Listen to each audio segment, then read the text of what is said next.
What's up? It's me, Lumbersnack, with another video about astrology, because I know that's a popular study. But today I'm going to highlight something that I think is more telling for astrology because, like I said, it's much less about stars, much more about seasons. But the parts about astrology that I think validate it more are the purely mathematical points. That's right, the invisible ones, the ones you can't see, you can only calculate. And what better imaginary little spot in our solar system than barycenters. Now, for people who don't know what a barycenter is the center of mass of two objects when we're referring to planetary bodies. And so how you get that is a little formula and equation like this. You got XCM, which is something that's probably just the barycenter in distance. Then you got the equation is mass 1 times the origin plus mass 2 times the orbital radius over m1 plus m2. You always want to put the bigger object on the left, and so fundamentally the origin is almost always, if not, it is always 0. That's just a fancy way of writing 0. I don't know. I don't really know calculus. So if you want to know more about it, go check out Michelle Van Bison, who does a lot of astrophysics content on his channel. I haven't watched him, but he's the one that showed me this equation, which is a valid equation. So, but in a nutshell, you know, most barycenters that exist are within an object, you know, because there's always like that big massive object that things are orbiting around. And so the pretty much origin of all of our barycenters in our solar system is the sun, because it's very, very, very massive, right? And so we can write the masses right here. I'm going to write the masses of all the objects and barycenters. So we got Mercury, Venus, Earth, Mars, Jupiter, Saturn. Just looks like 5. It's actually like that. Yeah. Uranus, Neptune, and the sun. The sun. Those are the alchemical symbols for it. And so we got mass right here, and we're doing the mass of Mercury is 3. Oh wait, that's not Mercury's symbol. What am I thinking? That's Mercury's symbol. It's got horns. It's like Venus, but it has horns.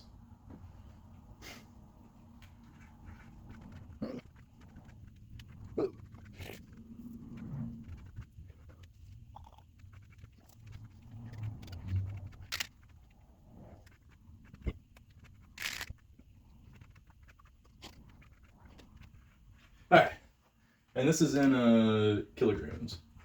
This is in kilograms. These are the masses of the planetary objects. So Mercury has a mass of 3, and then it's followed by 23 other numbers, because at a certain point it's less important the actual value of the number and more important how big the number goes, in my opinion. Which, you know, going from 27 to 30 as far as like mass is considered is like a lot. Like that's a really big 3 is what that is, I think. And what's going on here is you can, assuming that I took the forethought to also write down the radiuses, you'd be able to solve everything from this point, but I didn't, and I don't care. So look up the orbit on your own if you want to fact check me. But taking this into account, you would basically, to figure out the barycenter for each one involved with the sun, you'd plug the sun into right here times 0 plus the mass of Mercury, which is 3.285 to the 10 to the 23rd, and then you'd multiply that by the radius of Mercury from the sun. So however the distance between the two of them, you add those together, and then you divide it over the mass of the sun and the mass of Mercury, and there you go. You've got your barycenter that you then would measure in solar radii. And so we're going to put the BCs right over here. This is how far out from the center these planets are. And so with Mercury, you're super close. So you're going to be like less than that close. You're just like right on the money, right on the dot of it. And that's going to be pretty much the exact same thing for Venus, I believe, which also has the added benefit that it doesn't have an electromagnetic pulse, you know. It's not really a living planet if you ask me. it's more just a point. These aren't 7s, these are less than. So if you remember from grade school, there's the big alligators, and the alligators, it eats the bigger number. And that's how those signs are, is alligators, I think. And then you have the Earth, and the Earth is right around 0.0026 solar radii. Mars is about 0.0013 solar radii, which I find fascinating. You know why? Because 13 is exactly half of 26. Maybe there's something to it. I don't know. You know, you never really know with these things. Jupiter has a barycenter that does not exist within the sun. If you didn't know, it's that big. And so Jupiter, the interesting thing is that both it and the sun orbits around that centralized fixed point. So that has, you know, the most gravity. I don't know, I think there's some merit to it. I have my own reasons I think this. Saturn, you got 0.91 solar radii. Uranus, you got 0.36 solar radii. And Neptune, you've got 0.27 solar radii, with the sun not mattering because it's the sun. Its solar rate, its barycenter is 0 compared to the sun. And so there's a few like things about this that I like thinking about. First is that all of the rocky planets, the terrestrial planets, if you plug them into the sun, so like right here, this is the sun. This is the sun, and we're gonna draw all the barycenters right here. But right here in the center, we've got a times 100 view. And so right here at the center, it's going to be Mercury. Right here is going to be Venus. Right here is going to be Mars. And right here, yeah, that's bad, but you know, you get the gist. You know, you got the Earth right here. And those are pretty much all right on the money for the center, with the exception of Mars and Earth, which are a little bit further out. And then you get Neptune right here. You've got Uranus right about here. You've got Saturn right about there. And you got Jupiter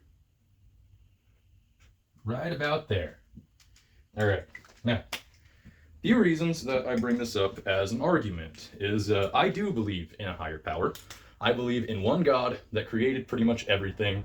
I believe in the book of Genesis. When they're talking about the waters, I think they're mostly talking about the cosmic microwave background. You know, you can pretty much do whatever. Did the cosmic microwave background exist before everything else, or was it a product of the creation of everything? I bet you don't know. I don't know. It's probably the waters. Could be wrong, you know. Anyone could be wrong.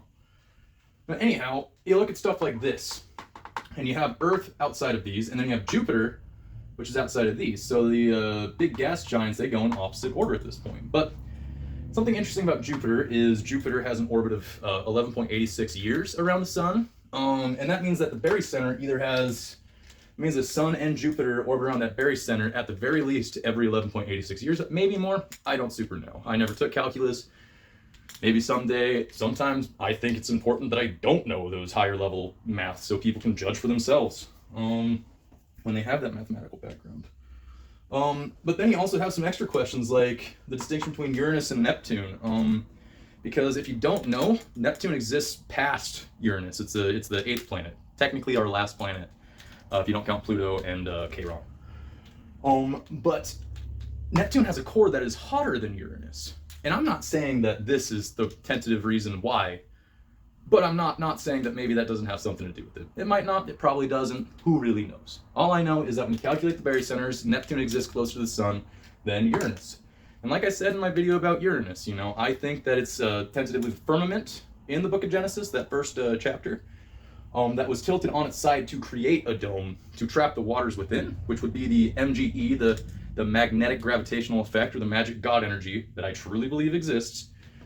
And then you calculate into the barycenters, and now the planet associated with water is within Uranus, which is kind of interesting. You know, it's got a few different layers of trapping water within or stuff. But more than anything, because a lot of people, they'll talk about astrology and be like, everything doesn't revolve around the Earth. You know, it revolves around the sun. Yeah, of course. But are we observing these phenomena from other planets? You know, how would terraforming Mars change everything as far as like the very core physics and metaphysics of our reality, you know? If you were a supercharged God guy who could do everything and program the entire course of human existence and reality, would you be calculating it based off of points around the Earth? Or would you have calculated it based around that giant energy ball that makes up 99.8% of all of the mass in our solar system? And so I think that all human events got programmed into here, and I think that if scientists actually wanted to research astrology again, because I think there's something there. I really do. I refuse to believe there's not. This is something that has been documented from pre-Abrahamic times all the way through, and was only ousted because a bunch of scientists during the Age of Enlightenment didn't like that people were swindling people. You know, there's just a general consensus that people don't like people who are swindling them. You know, but at the end of the day, you know, if you believe in an Abrahamic religion, your Abrahamic God doesn't exist without this. I'm sorry. It just doesn't. Because both in the Quran, in the Talmud, not the Talmud, screw the Talmud, the Torah, and I say that because the Talmud has a lot of negative things that it says about Jesus and people who don't actively practice that faith. And it's causing a lot of freaking problems in today's society. And I don't dislike anybody because of their ethno-religious background. I dislike people because of the actions that they're committing on this earth. But anyhow, in the Torah, it talks consistently in the very first bit of it about God creating the universe, establishing signs, seasons, days, years, months. The very fabric of time is the entirety of Genesis 1. And in fact, Genesis 1 through 11, or chapters 1 through 11, were pretty unanimously considered to be written exclusively during the Babylonian exile period. And extra evidence going into chapter 12, where it talks of Abraham, who is Abraham of the Chaldees. Now, it's important that it's used that the name is Chaldees because astrology is very much so a Chaldean system. Very much so. It was first brought forth by the Hindus, but they were very much so more on stars. You know, with the Chaldeans, they did kind of establish more seasonal based. That's why it's all seasonal.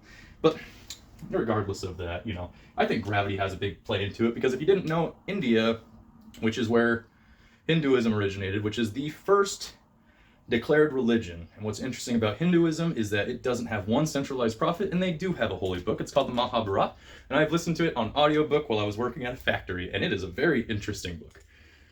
Very long book. Very long book. But the continent of, or the subcontinent of India, anyhow, is one of the places on Earth that has the lowest gravitational force, which is interesting. You know, there's a few places that have really low gravity, and India is one of them. And so you can kind of like look at that, you realize that they had all these like religious systems, spiritual systems. You know, that's where the Buddha was enlightened. He was an Indian guy, or Mauryan at the very least. But on the flip side of that, you have very high gravity areas, which typically exist in more mountainous regions, I believe, specific places. And then you look at like anywhere where like gods specifically are, not just like energetic frequencies. Like I truly believe a lot of Hindu stuff is just energetic frequencies, but like God stuff, those are typically like reserved for like mountains and stuff, which traditionally have higher gravity. So I think that there's some level of difference between like things from the earth and things from above, which is why I think so heavily of Enki, because in Sumerian culture, there is An, which is the heavens, and there is Ki, which is the earth. And when you mix An and Ki, you get where heaven meets earth. And that's kind of the MGE that exists on earth, is what I think. The Chaldeans called it Hecate, I believe. Yeah. So like, let's go more into Barycenters, because what I think happens is they're single finite points, which have something to do with the monadology written by Gottfried Wilhelm Leibniz, and the way that they would always be rotating and swirling is reminiscent of Rene Descartes' vortex theory, of how everything kind of like keeps in line, so meticulous and routine in our solar system. But what I think happens is Jupiter has its mass way out there. The sun has its mass way out there. On Jupiter's end, it's pulling all of its mass this way, and the sun is pulling all of its mass this way, creating an anchored point. I think it goes into imaginary space. Yeah, because there's way too many imaginary numbers in astrophysics and, you know, electricity-based measurements, I believe. A lot of imaginary number use, because you got to go into that imaginary space. And if you're religious and you don't believe in imaginary space, you're really not that religious, because anything would exist in an imaginary space. Gosh, it's so freaking hot in here. I'm sweating like a madman. But yeah, and so I think that God would have planned everything right here, and then just as human observers on Earth, everything kind of, we just figure out the system based off our vantage point. Which is why Johannes Kepler, with his thoughts on astrology, was very much more geometrically based, you know, the trines, sextiles, squares, those things that Pythagoras was teaching about, because Pythagoras went into Chaldea and Egypt, all those ancient places, learned their sacred divine maths, and then preached it to the Greeks, I believe. And then created a cult that didn't eat beans, because maybe beans are the reincarnated souls of people. Look up the Pythagoreans. I'm sure that I've just rambled like a madman. I'm sure nobody who has watched this understands me, and I'm fine with that. I don't expect people to understand me. I don't care if people understand me, because the one thing I understand is this Earth that we're living in is going to hell. Yeah, big time. You know, I predicted in the 2060s, and so did Isaac Newton. You know, quite honestly, the Euphrates is already set to dry up. Gilgamesh is allegedly supposed to be buried underneath it. And if Gilgamesh is buried underneath it and the Euphrates dries up, how much gold do you think is down there? How much treasure do you think is down there? And how much violence and disorder do you think that's going to cause for the Middle Eastern states, who all have some level of claim to the riches of Gilgamesh? I don't know, but I believe that's one of those things that's prominent in like Islamic eschatology. That could be wrong, you know, I don't know. Does anybody know? Does anybody really know what's going on in the earth, or are we just all people who are convincing ourselves that we know the truth? And if other people's truths don't match our truths, well, that person's truth has to be wrong. But is that the case? Is that the realism? Why can't we all be correct in our own ways? And why can't we correct people who are wrong in their ways? You know? My biggest issue in today's day and age is that in America, we were founded under the principle that there is a separation of church and state, because it's man's right to rule and God's right to judge. Now, we've reached a point in society where the line between state and religion is razor thin, because you're not allowed to achieve positions of power in the US predominantly if you don't have some sort of religious backing. Then what that does is inspires people who are otherwise not religious, not practicers of faith, to get into those positions as a false follower. And from that point, they can mutate, warp, and twist the words of whoever they're supposed to be supporting in an attempt to achieve global dominance. And, you know, it's at a certain point where I think God's about to start judging people real harshly. Like, it's gotta be coming, right? There's way too much BS happening in the Middle East right now for God not to just unleash and uncork a righteous fury unbeknownst to the world. One that'll shake the foundation of the disbelievers and help usher in a new state of understanding. Hey, maybe there is something out there. Maybe there is a paradise. Maybe hell is a very real thing. Maybe this earth is hell because we suffer on this earth. Now, as far as I know, we don't suffer anywhere else. So, you know, if God just wanted us to keep suffering indefinitely, wouldn't he just put us back on earth? Designate people to punish us? Like, I'm pretty sure that's like exactly what's happening. Anyhow, I got one more parter in my astrology mumbo nonsense that people are probably tuning out. I don't even know if people have gotten to this point. I'm hoping that just the fact that I'm a rambler, you know, it's entertaining enough for people to at the very least listen to my point. But, you know, I truly believe this thing, though. I think that we should be studying the positions of the planets specifically in relation to their barycentric spots. Because assuming that like we opened empty, like imaginary space with each and every one of these barycenters that like pulled at the MGE, the magnetic gravitational effect, or the magic God energy that I'm talking about. So the planet like Mercury, you know, which travels around the Earth at about 88 days, Earth days, is what it takes to get all the way around.